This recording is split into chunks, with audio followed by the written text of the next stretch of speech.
The Devil's Ball. In the early 20th century, after World War I and the Mexican Revolution, there was a famous orchestra led by Arturo Lugo. They were very famous in that time and had won awards as the best orchestra around. Because of these honors, the orchestra would only play events for high society. One day in the late evening, a rancher visited Don Arturo asking to hire his orchestra for his daughter's wedding.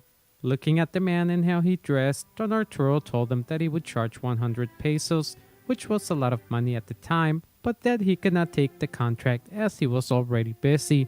The old rancher told him that he would pay double if he would only do him the favor of taking the contract, but Arturo declined and told him that his music was not for his type of people and sent him on his way. As the rancher left, one of the musicians asked Arturo why he had not taken the job. 100 pesos was a lot of money and they only charged 50.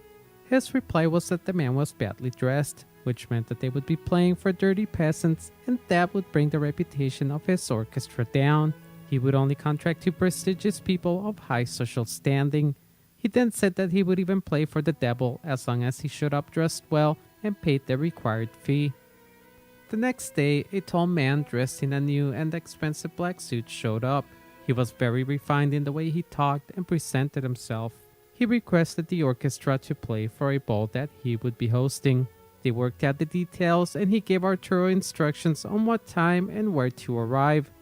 The day came and Arturo gathered his musicians at the bridge of the mulberry trees. It was almost 10 and they soon arrived at the address listed on the directions.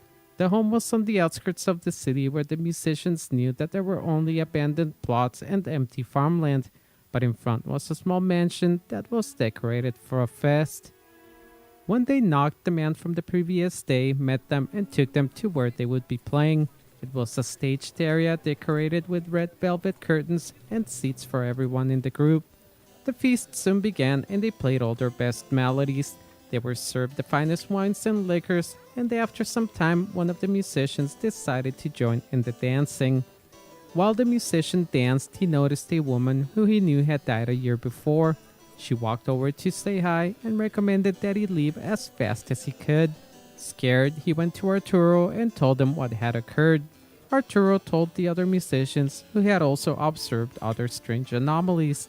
As the people in the crowd danced, the musicians noticed that instead of feet, they had hoofs and rooster claws.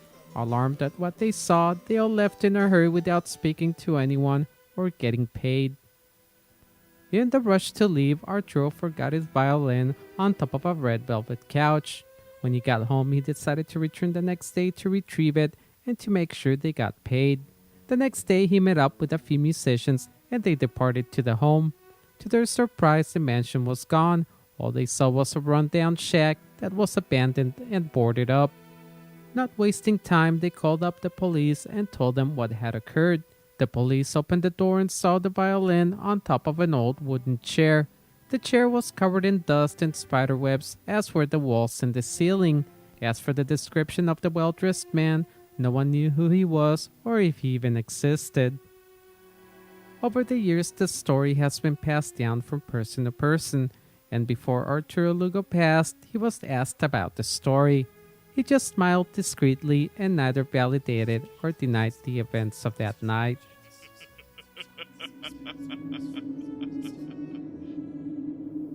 Thank you for listening to today's story. Please don't forget to share, subscribe, and hit the like button.